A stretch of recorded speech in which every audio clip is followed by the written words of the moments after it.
Hoje é mais um dia em que o mundo se despede de pessoas que não voltarão. Alguns eram conhecidos, outros anônimos, mas todos deixaram sua marca.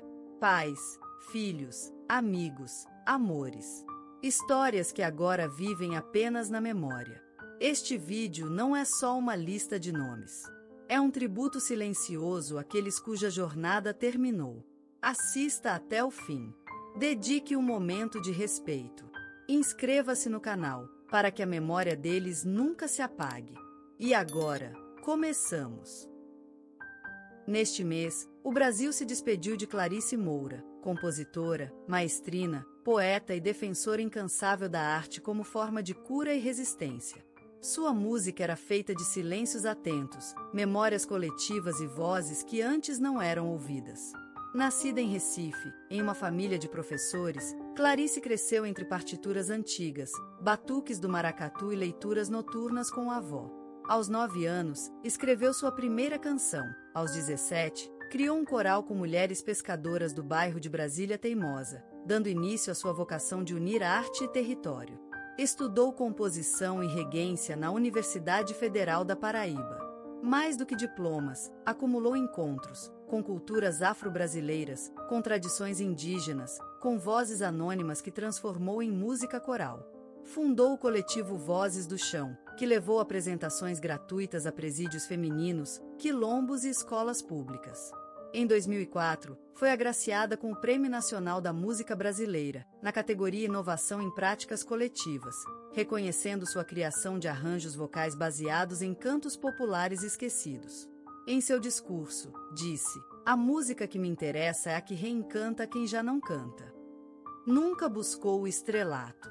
Recusou propostas de gravadoras e aparições em programas de televisão. Preferia ensaiar com crianças em praças ou construir melodias com mulheres que nunca haviam pisado num palco. Casou-se 2 vezes, teve uma filha, Maíra, e criou 4 afilhados. Em casa, gostava de cozinhar escutando chuva, escrever bilhetes à mão e andar descalça. Teve períodos de silêncio criativo. Após uma crise depressiva aos 53 anos, passou 2 anos sem compor. Depois, voltou com a obra Caderno Azul, uma série de peças corais compostas a partir de cartas anônimas. Nos últimos meses de vida, enfrentou um câncer no fígado com serenidade. Seu último concerto foi à beira do rio Capibaribe, com participação de ex-alunas, lavadeiras e instrumentistas populares. Ao se despedir, sussurrou: "A música não termina, só muda de lugar."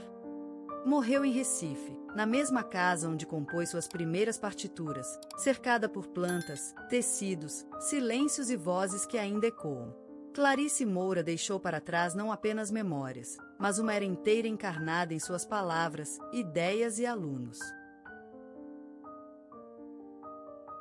Neste mês, o Brasil se despediu de Tomás Silveira, antropólogo, educador e voz ativa nas lutas pelos direitos dos povos indígenas e comunidades ribeirinhas da Amazônia. Sua obra não foi apenas escrita, ela foi vivida, documentada nas estradas de barro, nos barcos de madeira, nas aldeias esquecidas pelos mapas. Nascido em Santarém, no Pará, em uma família de pescadores e professores, Tomás cresceu ouvindo histórias à luz de lamparina e aprendendo o nome das árvores como quem aprende os versos de um poema. Aos 15 anos, perdeu o pai em um acidente de barco, e esse luto o empurrou para os livros, para a escuta, para a busca do porquê. Formou-se em Ciências Sociais pela Universidade Federal do Pará e mais tarde concluiu o doutorado na USP com uma tese intitulada Território e Memória, os cantos que desenham fronteiras. Durante mais de 4 décadas, documentou culturas orais em extinção, escreveu ensaios e organizou encontros entre lideranças indígenas e universidades. Em 2007, recebeu o Prêmio Darcy Ribeiro, concedido pelo Ministério da Cultura, pelo conjunto de suas ações em favor da preservação de línguas nativas e pela criação do projeto Ouvir para Viver, que fundou escolas bilíngues em 5 aldeias do Xingu. Apesar do reconhecimento, recusava a fama. Dizia: "Se o nome aparecer mais que a causa, apague o nome." Vestia-se sempre com simplicidade, carregava um caderno velho e uma caneta amarrada por linha de pesca. Foi casado por 32 anos com a fotógrafa Maria Helena, com quem teve 2 filhos. Em casa, era contemplativo, gostava de ouvir música instrumental, fazer tapioca para o café da manhã e cuidar das plantas da varanda, que, segundo ele, revelavam quando um dia seria bom. Enfrentou a doença com dignidade. Diagnosticado com uma enfermidade degenerativa, passou os últimos meses escrevendo cartas para seus ex-alunos, deixando conselhos, provocando perguntas. Sua última aparição pública foi em Belém, em uma roda de conversa com estudantes, onde disse: "O futuro precisa de raízes. E raízes precisam de escuta." Morreu em Santarém, na mesma casa de madeira onde havia nascido, cercado pela família, com os livros marcados, os mapas abertos e o coração sereno. Tomás Silveira deixou para trás não apenas memórias, mas uma era inteira encarnada em suas palavras, ideias e alunos. O homem que enche estádios, que canta como se confessasse segredos, que escreve versos como quem se despe da alma. Um artista que carrega nos olhos a ternura de quem ainda acredita no amor, mesmo tendo o coração exposto tantas vezes ao frio da fama. Um nome que virou sinônimo de sucesso, de romantismo moderno, de brasilidade com doçura. O menino do interior que virou gigante sem jamais deixar de cantar com o peito. Mas antes de tudo isso, antes da primeira música estourar nas rádios, antes do primeiro fã desmaiar no show, antes da luz e do eco, havia o silêncio. O silêncio de uma casa simples. O calor do colo de uma mãe. O cheiro de café passado. A voz do pai chamando pelo quintal. E o som antigo de um rádio ligado, onde Zezé de Camargo e Luciano falavam de paixões que Luan ainda nem conhecia. Luan Rafael Domingos Santana nasceu no dia 13 de março de 1991, na pequena cidade de Campo Grande, Mato Grosso do Sul. Mas foi em Jaraguari, um vilarejo ainda mais pequeno, que ele aprendeu o valor do tempo lento. Ali, onde as noites tinham estrelas visíveis e os dias cheiravam a terra molhada, começou a nascer a sensibilidade do menino que ouvia mais do que falava, que sentia mais do que demonstrava.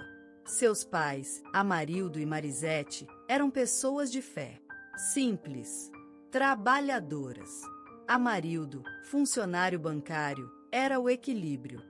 Tinha um olhar sério, mas mãos que sabiam acalmar. Marisete, dona de casa, era flor e aço, tinha a voz doce e os gestos firmes. A casa deles era pequena, mas cheia. De sons, de risos, de cheiros. Sempre havia música, mesmo que fosse o som da chaleira no fogão ou da chuva no telhado. Nos primeiros anos, Luan era um menino observador, tímido, de olhos grandes e curiosos. Tinha medo do escuro, mas dormia abraçado com um violãozinho de brinquedo. Ao invés de monstros, via figuras nas sombras da parede, e algumas vezes até cantava para elas dormirem. Sua voz, ainda frágil, carregava uma doçura que fazia silêncio dentro da casa. Aos poucos, seus pais perceberam, ele não apenas repetia melodias. Ele sentia a música. Era como se cada nota saísse do peito já machucada de emoção. Aos 3 anos, cantava afinado. Aos 6, tocava violão com dedos pequenos demais para o tamanho do sonho. Aos 7, já tinha público, os vizinhos, os parentes, os amigos da escola. Mas o que poucos viam era o menino depois do show caseiro. O Luan no quarto, olhando para o teto e imaginando o que havia além da cerca. O que havia fora daquele mundo de ruas de terra e brincadeiras de fim de tarde. O menino que chorava ao ver cenas tristes na TV e dizia que um dia ia mudar o mundo com sua voz. Que jurava, com toda a inocência de um coração de criança, que nunca ia cantar mentiras. A infância de Luan foi feita de gestos pequenos que viraram sementes. O cheiro do pão quente no café da manhã. O som dos passarinhos que acordavam com ele. O pai ensinando o valor de um aperto de mão. A mãe mostrando que amor não grita, só abraça. O violão, que ele ganhou aos 9 anos, e que se tornou extensão de seu corpo. O primeiro verso escrito em um caderno de capa azul, escondido entre as páginas da escola. E, sobretudo, um silêncio sagrado, o silêncio que existe antes do som. Aquele que prepara a alma para escutar. O mesmo silêncio que ainda hoje precede cada nota que ele canta. Porque Luan não aprendeu a cantar para ser aplaudido. Ele canta para sobreviver. Canta para existir inteiro. Essa primeira parte de sua jornada não termina com um aplauso. Termina com um menino olhando para a janela aberta. Lá fora, o mundo. Dentro dele, uma canção ainda sem nome. Às vezes eu me sentia como um pássaro com asas presas por fitas invisíveis. Sabia que podia voar, mas não sabia para onde. Foi na cidade de Campo Grande, ainda nos corredores do colégio, que o menino de olhos atentos começou a perceber que o mundo ao seu redor era estreito demais para os seus sonhos. Luan Rafael Domingo Santana, um nome longo para um garoto que ainda não sabia o peso que ele teria, caminhava pelas manhãs como se carregasse um segredo no peito. E carregava. Na escola, ele era o tipo que preferia o fundo da sala. Não por desinteresse, mas porque dali se via tudo. Observava, escutava, absorvia. Os professores notavam o olhar distante, às vezes. Pensavam ser distração, mas era a composição. Dentro dele já nascia um ritmo, um fraseado, uma melodia que ainda não tinha nome. No recreio, enquanto os outros corriam atrás de bola, Luan recortava o tempo com acordes imaginários. Vivia entre dois mundos, o real, com provas de matemática e professores exigentes, e o outro, onde tudo era som, eco e possibilidade. Cantar ainda era íntimo demais. Era como rezar em voz alta, um medo constante de ser exposto, de ser mal compreendido. Na adolescência, o espelho tornou-se adversário. Havia algo no jeito dele que não se encaixava nos padrões esperados de um rapaz do interior. Alguns diziam que ele era sensível demais. Outros, que sonhava alto demais. Teve dias em que Luan voltou para casa com o peito comprimido, não por falta de ar, mas por excesso de silêncio. Aquele silêncio que dói porque ninguém te vê como você se sente por dentro. Mas havia sempre a música. A salvação em forma de violão. Aquele violão velho, herdado do pai, que guardava histórias nos trastes gastos. Quando os dedos deslizavam pelas cordas, tudo se acalmava. O mundo externo se dissolvia. E ele se encontrava. Cantava baixinho no quarto, para não incomodar. Mas no fundo, desejava ser ouvido. Desejava que alguém, apenas um alguém, dissesse: "Isso é bonito. Continua." Foi na garagem da casa da avó que gravou seu primeiro vídeo. A câmera tremia, a luz era fraca, mas o som era dele. Pela primeira vez, deixou que sua voz saísse sem medo. Não foi perfeito, mas foi verdadeiro. E isso bastou. Com o tempo, começou a tocar nas festinhas da família, nos encontros de amigos. Cada apresentação era uma batalha contra a insegurança, contra o medo do julgamento. Mas a cada nota cantada, a cada aplauso tímido, ele se erguia um pouco mais. Luan nunca foi o garoto popular da escola, mas era o garoto que lembravam quando queriam ouvir aquela música bonita. Isso bastava, porque no fundo, ele sabia que seu caminho seria diferente, mais difícil talvez, mas também mais profundo. Ele escrevia em cadernos escondidos. Letras que falavam de amor que não ousava confessar, de sonhos que pareciam grandes demais para uma cidade tão pequena. Às vezes, chorava lendo o que tinha escrito. Não por tristeza, mas por se reconhecer ali, inteiro, vulnerável. "Se eu não cantar, vou adoecer por dentro", escreveu uma vez no verso de um boletim escolar. E talvez, naquele momento, tenha compreendido: a arte não era uma escolha. Era uma urgência. No começo, Luan não compreendia o que estava acontecendo. As agendas começaram a lotar. Os palcos cresceram. As luzes ficaram mais fortes. E os olhos, tantos olhos, observando, julgando, amando, exigindo. A primeira vez que ouviu sua música no rádio, estava sozinho no carro. Parou no acostamento e chorou. Chorou como quem entende que a vida, de agora em diante, será outra. Mais luminosa, mais ruidosa, mais cobrada e, talvez, mais solitária. "Será que eu consigo?" ele se perguntava nas madrugadas frias de hotel. rodeado de aplausos, mas longe de casa. O quarto, por mais luxuoso, não tinha o cheiro do café da mãe nem o silêncio da rua onde cresceu.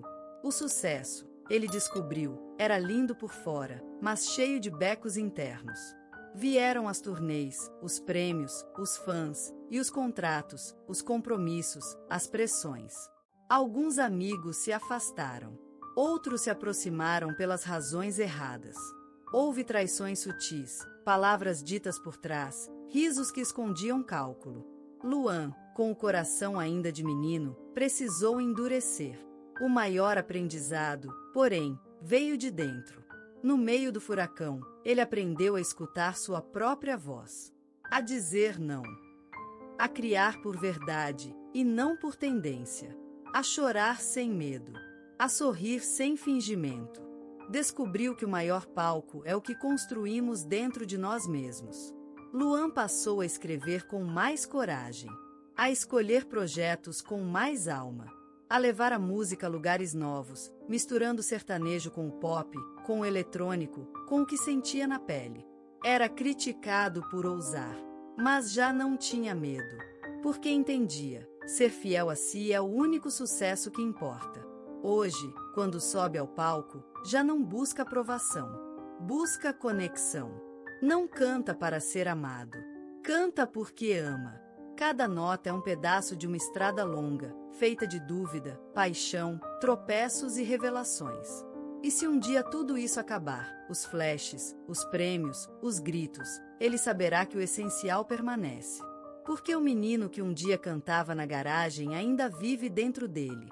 E é ele quem segura o microfone mais importante, o da consciência.